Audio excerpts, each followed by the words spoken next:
Hello friends, আসসালামু আলাইকুম। সবাই কেমন আছেন? আশা করি সবাই খুব ভালো আছেন। তো আজকে যাব হচ্ছে একটু স্বাস্থ্য কেন্দ্রে। আজকে হচ্ছে ছেলের টিকা দেওয়ার ডেট, তাকে নিয়ে টিকা দিতে যাব। আর সে কিন্তু অলরেডি উঠে গেছে। এখন বাজে হচ্ছে সকাল প্রায় 10:30।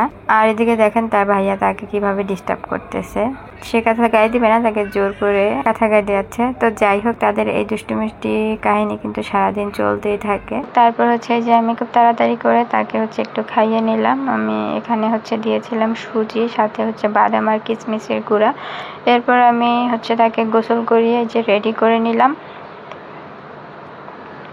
আর সে হচ্ছে উল্টে হচ্ছে টিভিতে কার্টুন দেখতেছিল। কার্টুনের এত নেশা হয়েছে, ওই যে কার্টুন মানে হচ্ছে গান, ওই যে বাচ্চাদের গানগুলো ছেড়ে দিলে ও চুপ করে শুয়ে শুয়ে দেখে। বাট অবশ্যই তার পাশে হচ্ছে তার আম্মু অথবা কাউকে না কাউকে থাকতে হবে। তো এরপর হচ্ছে যে আমরা বের হয়ে গেলাম। পেছন থেকে হচ্ছে তাসিন ভিডিও করে দিচ্ছিল। আর সে হচ্ছে বাইরে গেলে এভাবে আমার মুখের দিকে তাকাবে বারবার, মানে কি যে দেখে ওই জানে। হয়তো বা আমি তো বাসায় এভাবে ওড়না পরি না, এই জন্য বাইরে গেলে ও কেন আম্মু এভাবে ওড়না পরছে সেটাই হয়তো বা দেখতে থাকে। তো যাই হোক, বাইরে এত বেশি রোদ ছিল, মানে তাকানো যাচ্ছিল না। হাঁটতে হাঁটতে কিন্তু আমরা অলরেডি চলে আসছি, এসে কার্ড জমা দিয়ে দিয়েছি। বাট অনেক বেশি ভিড় ছিল। তো যাই হোক, অনেকক্ষণ দাঁড়িয়ে থেকে তারপর হচ্ছে আমাদের সিরিয়াল আসে। আর এই বেবিটা হচ্ছে আমার সামনের সিরিয়ালে যিনি ছিল ওনার বেবি। আমি যেহেতু সামনে দাঁড়িয়েছিলাম এই জন্য একটু ভিডিও করে নিলাম, যেহেতু আমি আমার বাবুকে ভিডিও করতে পারবো না। আর তাসিনকে ভিতরে ঢুকাতে পারিনি, ও বাইরে ওয়েট করতেছিল চেয়ারে বসে। আর মাশাআল্লাহ, বেবিটা অনেক বেশি স্ট্রং ছিল। 2টা ইঞ্জেকশন দেওয়ার পরেও একটুও কান্না করে নাই।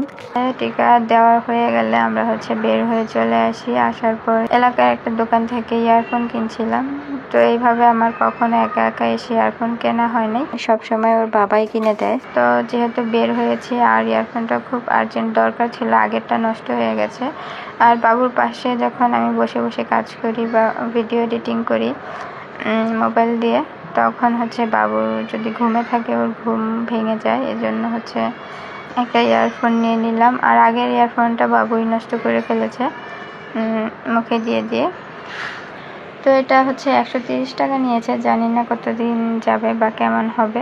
যাই হোক, এই যে ইয়ারফোন কেনা হয়ে গেছে। এরপর হচ্ছে আমরা কিন্তু অলরেডি বাসায় চলে আসছি। রাস্তার ভিতরে আর ভিডিও করি নাই, যেহেতু রাস্তা অনেক বেশি রোদ ছিল, তাড়াতাড়ি করে চলে আসছি। তো আসার সময় যে আমরা হচ্ছে 3টা আইসক্রিম কিনে নিয়ে আসছিলাম। আর উনি তো আইসক্রিম দেখলে পুরো পাগল হয়ে যায়।